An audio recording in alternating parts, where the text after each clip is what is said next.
Hello, good day guys. New day, new e-bike po tayo. Meron tayo ditong EVT version 2, color teal po siya.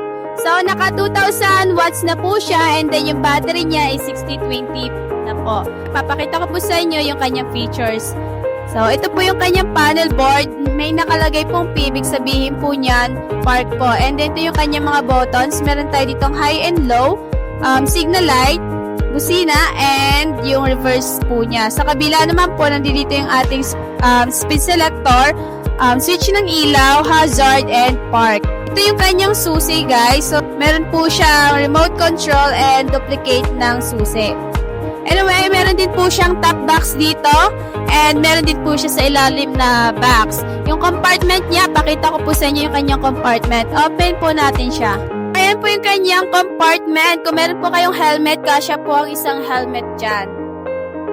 And yung size ng gulong niya, guys, is naka 300 by 10 na po. Tubeless na po siya. Disc brake po sa harap. Ayan lang, guys.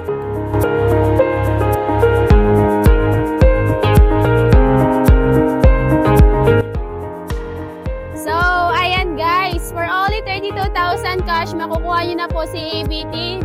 So, napaka-smooth niyang gamitin, di ba? Let's go!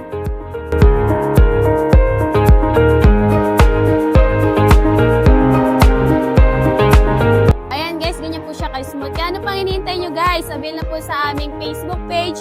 We are located at 431 Sandoval Avenue, Nagpayong, Pinagbuhatan, Pasig City.